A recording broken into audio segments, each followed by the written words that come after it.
नमस्कार मित्रों। कल मैंने श्री हेमंत रेड्डी जो तेलंगाना के मुख्यमंत्री हैं, उनकी शंकाओं को दूर किया। आज मैं श्री कपिल साहब जो कि जाने माने वकील हैं, जब उन्होंने सुप्रीम कोर्ट में बहस चल रही थी कि राम जो है वो तो काल्पनिक है, मेरा उनसे कहना है कि यदि मैं उनको देखता हूँ तो उनकी छवि मेरी आँखों में आ जाती है। कपिल सिब्बल साहब की छवि जब मैं AI की मदद से आकार बनाऊंगा और उस आकार की मूर्ति प्रदान करूंगा, हालांकि उसमें चेतना नहीं रहेगी, लेकिन आप उसको काल्पनिक तो कह सकते हो। लेकिन दरअसल आज वैज्ञानिक युग में हम तो उसको मानेंगे, कोई भी मानेगा कि ये कपिल सिब्बल साहब की मूर्ति है। उसी तरह राम जो है, आप भले ही उनको काल्पनिक कहो, उनकी मूर्ति हमने बनाई, लेकिन वो अवचेतन जरूर है, परंतु उसमें जो हमने कल्पना की है वो सही है, अध्यात्म है, उसमें ईश्वरीय तत्व है। लेकिन जिस मुवक्किल की आप पैरवी कर रहे हैं, उस कल्पना का तो कोई आकार ही नहीं है, वो तो टुबी ही नहीं है। और यदि आपने उसका आकार दिया तो आपकी खैर नहीं। तो साहब, ये फ़र्क है राम में और आपके मुवक्किल के भगवान में, ईश्वर में, अल्लाह में, जो भी हो। तो ये जो सनातन का जो धर्म है, धर्म नहीं कहना चाहिए इसको, एक जीवन शैली कहना चाहिए। सनातन की जीवन शैली जो है वो विश्वव्याप्त है। सनातन में हम पूरे साल भर लोग जो हैं जश्न मनाते हैं, जीवन का लुत्फ उठाते हैं, त्योहार मनाते हैं, होली, दिवाली और कितने ही त्योहार हैं। उपवास करती हैं औरतें, करवा चौथ रखती हैं। तो ये जो आपका जो सनातन है, ये कोई धर्म नहीं है, एक जीवन शैली है। इसमें आप आ सकते हैं। आज भी कई जो मुस्लिम्स हैं, जो जिनका दिमाग ब्रॉड है, जैसे एक एडवोकेट है मिस्टर रिजवान, क्या नाम है उनका, जो वीडियो चलाते हैं, वो अपने जिस धर्म में पैदा हुए उस धर्म की आलोचना करते हैं। और वे बहुत से लोग हैं जो इसमें आ गए हैं, जिनको कोई किसी प्रकार से कलमा नहीं पढ़ाया। लेकिन आपका जो क्रिश्चियनिटी है, इस्लाम है, उसमें तो बगैर कलमा पढ़े, बगैर क्रॉस किए आप प्रवेश नहीं कर सकते। तो वो तो राजनीति से प्रेरित है। तो इसलिए आप श्रीमान सिब्बल साहब जो ये कहते हैं कि राम जो है वो काल्पनिक है, आप मानिए।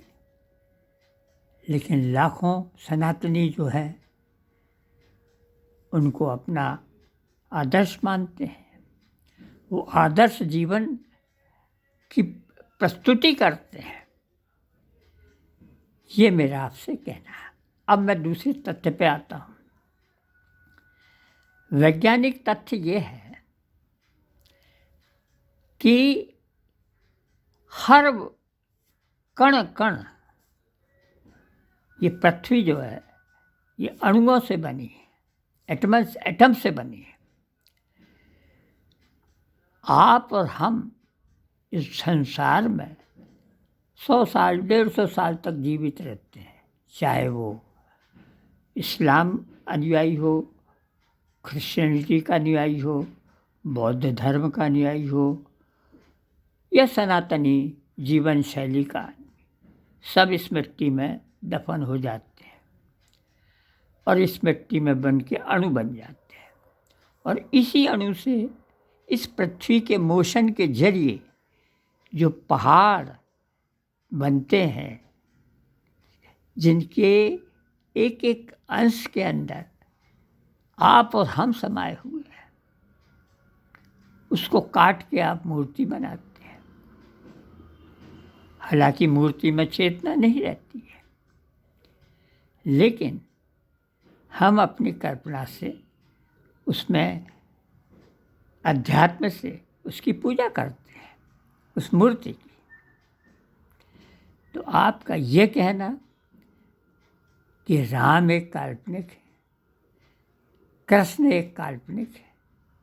अब मैं तीसरे पॉइंट पे आता हूँ। गीता भी एक जीवन शैली है। गीता में जो कृष्ण ने अर्जुन को उपदेश दिया कि कर्मण्येवाधिकारस्ते मा फलेषु कदाचन, अरे भाई अब कर्म करते रहिए, कोई फल की बात नहीं की। और सही माने में तो 15वीं शताब्दी से लेके आज तक, बल्कि और पहले से, जैसे डच हैं, पुर्तगीज हैं, अंग्रेज हैं, फ्रांसीसी हैं, इन्होंने भयंकर समुद्रों की उत्ताल तरंगों की परवाह न करते हुए सोचा कि देखें साहब, ये कहाँ ले जाता समुद्र हमको। और जहाँ जहाँ वो गए, उन्हें जो मिला उससे भी उन्हें कोई संतुष्ट नहीं, आगे बढ़ते चले गए। और पुर्तगीज तो इतने बढ़े कि कहाँ कोरिया पहुँच गए और कहाँ दक्षिण अमेरिका में जाके इतना बड़ा ब्राज़ील का साम्राज्य बनाया। अंग्रेज़ों ने, फ्रांसीसियों ने कहाँ अफ्रीका को खोजा। तो सबसे बड़ा कर्म तो उन्होंने किया जो कृष्ण ने अर्जुन को उपदेश दिया, उस उपदेश को तो उन्होंने पालन किया। ये कोई ऐसा धर्म नहीं है संकुचित, न ये धर्म है, बल्कि ये कर्म की व्याख्या है। तो मोदी जी ने जो रशियन भाषा में गीता श्री पुतिन को भेंट की, वो उन्होंने कर्म जो है हमारा, उसको दर्शाते हुए उन्होंने उस गीता को प्रस्तुत किया। आज गीता की प्रतियां हर एक भाषा में है। तो आप को मैं सादर नमस्कार करके कहना चाहता हूँ कि जो सनातन धर्म है, जिसको हिंदू धर्म की व्याख्या तो केवल जो आक्रांताओं ने दी है, जो अरब से लोग आए उन्होंने इसको हिंदू कहा, लेकिन दरअसल ये सनातन धर्म है, सनातन जीवन शैली है, जिसमें पूरे साल भर लोग उत्सव मनाते हैं जीवन को।